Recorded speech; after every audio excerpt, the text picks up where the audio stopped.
I hope आप सब सकुशल होंगे। ठीक है। हाँ जी। आज तो कल जो आपको प्रश्न उत्तर करवाए थे वो आपको समझ आ गए थे बच्चों? ठीक है। तो कल हमने इस पाठ से क्या किए थे? हमने किए थे 25 से 30 शब्दों में और 50 से 60 शब्दों में और एक या दो पंक्तियों में पहले किए थे। ठीक है। तो आज हम बेटा आशय स्पष्ट करेंगे इस पाठ से संबंधित। आशय स्पष्ट कीजिए। आप ध्यान से सुने बेटा। ठीक है।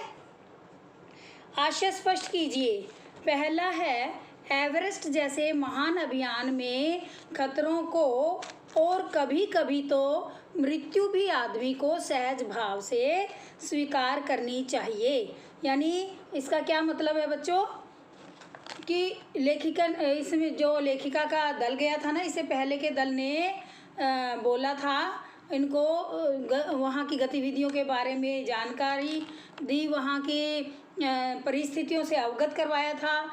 उन्होंने कहा था, किन्होंने कहा था, उस दल के जो नेता थे, जो नेतृत्व कर रहे थे, कर्नल खुलर कर रहे थे ना। तो कर्नल खुलर ने कहा था, दल के सदस्यों को समझाते हुए कहा कि एवरेस्ट की चढ़ाई आरंभ करते ही पेरिस पहुंचने पर हिमस्खलन के कारण एक शेरपा कुली की मृत्यु की बात सुनकर सभी दुखी थे। मतलब क्यों कहा था? जब उनको ये बताया गया ना कि एवरेस्ट की चढ़ाई करते समय कुछ लोग हिमस्खलन के कारण शेरपा कुली की भी मृत्यु हो गई थी और उसकी मृत्यु की खबर सुनकर वे बहुत ही दुखी हो गए थे, डरे हुए थे, सहमे हुए थे। इसलिए उनको हिम्मत बढ़ाते हुए कर्नल खुलर ने ये कथन कहा कि हिमस्खलन के कारण जब मृत्यु उसकी शेरपा की मृत्यु हो गई थी, तब कर्नल खुलर ने कहा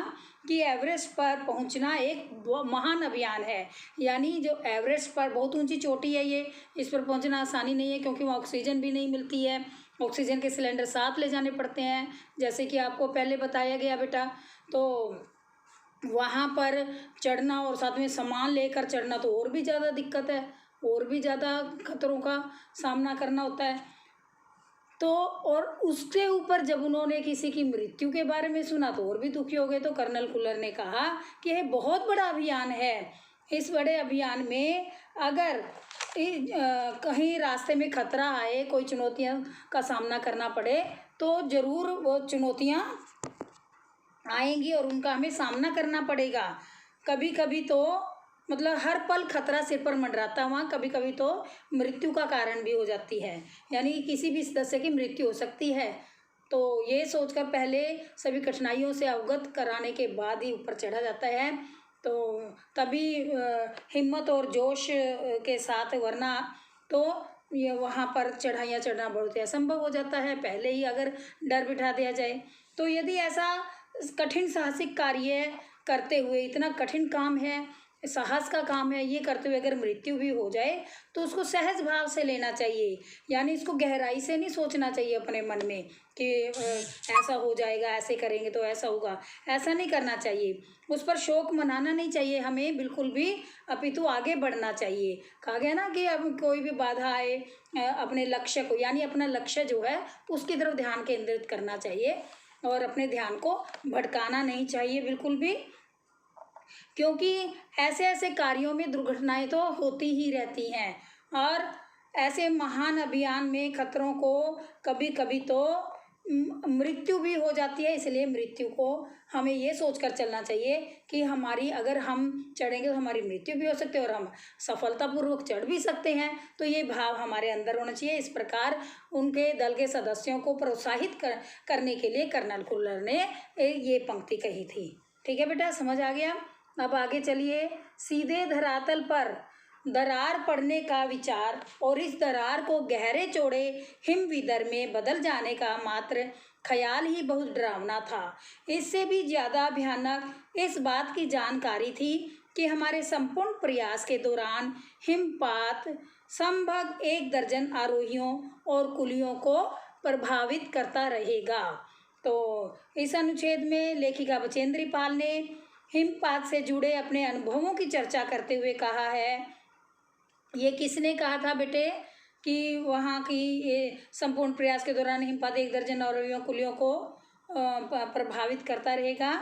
इस अनुच्छेद में बेटा लेखिका बचेंद्री पाल ने हिमपात से जो जुड़े अपने अनुभव हैं उनकी चर्चा करते हुए कहा था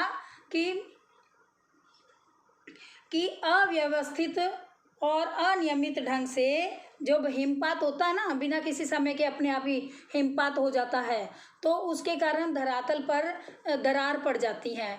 और इन कभी कभी तो दरार इतनी चौड़ी गहराई में चली जाती हैं कि खाई में परिवर्तित हो जाती हैं। यानी ये दरारें खाई का रूप ले लेती हैं। अगर कोई गिरता है तो सीधा खाई में जाकर गिरता है, इतनी बड़ी बड़ी दरारें आ जाती हैं। तो उसने ये ऐसा सोचना ही अपने आप में बहुत बड़ा ये विचार डरावना था, डरा देने वाला विचार था। ये सुनते ही कि वहाँ पर खाइयाँ हैं, दरारें पड़ जाती हैं, हिमपात होता रहता है व्यवस्थित, और वो दरारें पड़ जाती हैं, खाई में बदल जाती हैं, तो खाई में गिर भी सकते हैं। तो ऐसे ऐसे विचार डरावने हो जाते हैं। तो इन दरारों से फंसकर मनुष्य का जीवित बचना भी बहुत ही मुश्किल भी हो जाता है, जीवन असंभव है उसका, जब इन दरारों में मनुष्य फंस जाएगा। तो एवरेस्ट की चढ़ाई करते समय लेखिका के अभियान दल के सदस्यों को हिमपात से जुड़ी अनेक भयानक स्थितियों का सामना करना पड़ा था। अभियान दल के सभी सदस्यों को ये सतर्क करने के लिए जानकारी दी गई थी कि आगे भी 1 दर्जन पर्वतारोही कुलियों को हिमपात का सामना करना पड़ेगा। यानी हर रोज़ इतने इतने प्रभावित भी होंगे उस मौसम से, वो वहाँ के वातावरण से, वहाँ की जलवायु से, और ये खतरों का सामना भी करना पड़ेगा। चढ़ाइयाँ करते समय दरारें भी आ जाती हैं, चोटी हैं, खाइयाँ गिर जाती है। तो इन सब बातों का उन्होंने जानकारी दी अपने दल से दल के सभी सदस्यों को। ठीक है बेटा, आई होप समझ आ गया होगा।